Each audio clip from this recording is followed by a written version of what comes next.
ஒரு நிமிஷம் இந்த வீடியோ யாரும் ஸ்கிப் பண்ணாதீங்க, வெயிட் பண்ணி பார்த்துட்டு போங்க. பகல்கமில் 28 பேர் இறந்துட்டாங்களாம். ஏன்டா ஜம்மு காஷ்மீர் கடைசி 6 மாதத்தில் எப்படி ஒரு டூரிஸ்ட் பிளேஸாக இருந்தது. நம்மளே ஜனவரியில் போய் விசிட் பண்ணிட்டு வந்திருந்தோம். நானுமே பார்த்துருக்கேன், ஒவ்வொரு ஸ்ட்ரீட்லேயுமே போலீஸ் இருக்காங்களோ இல்லையோ கண்டிப்பாக ஆர்மி மேன் 10 பேராவது இருப்பாங்க ஒவ்வொரு ஸ்ட்ரீட்லேயுமே. அப்படி இருந்து மட்டும் என்ன பிரயோஜனம்? 28 பேர், அதாவது எத்தனை ஸ்டேட்லேருந்து வந்திருப்பாங்க. அவங்களுக்குலாம் தெரிஞ்சிருக்காதுல. கண்டிப்பாக நம்ம ஜம்மு காஷ்மீர் போயிட்டு சுற்றி பார்த்துட்டு வந்திருப்போம் அப்படின்னு தான் நினைப்பாங்க. ஆனால் அங்கே தான் அவங்க உயிர் போகணுன்னு இருந்திருக்குல்ல.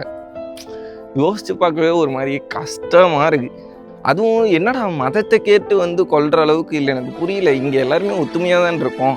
அப்புறம் என்னடா மதத்தை கேட்டு சுட்டு நான் ஒரு விஷயம் சொல்கிறேன், நல்லா நோட் பண்ணி வச்சுக்கோங்க.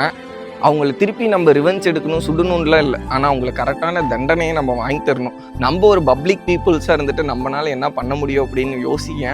அதாவது அதுக்கு ஒரே வழி என்னன்னு பார்த்தீங்கன்னா, இந்த சோசியல் மீடியாவை எவ்வளோ யூஸ்ஃபுல்லாக யூஸ் பண்ணிக்கோங்க. இந்த நார்மலாக ரீல் அனுப்பி உங்கள் ஃப்ரெண்டுக்கு அனுப்பி சிரிச்சிட்டு இருக்கிறத விட்டுவிட்டு, இந்த மாதிரி இந்த ரீலை வந்து இதுக்கு ரிலேட்டடான ரீலை வந்து எவ்வளோ ஷேர் பண்ண முடியுமோ ஷேர் பண்ணி ஒரு பெரிய இஷ்யூவாக மாற்றுங்க. இதை மாற்றி தயவு செஞ்சு இதுக்கு நம்ம ஒரு தண்டனையை நம்ம வாங்கி தந்தே ஆகணும். அதுக்கு வழியை தேடுங்க.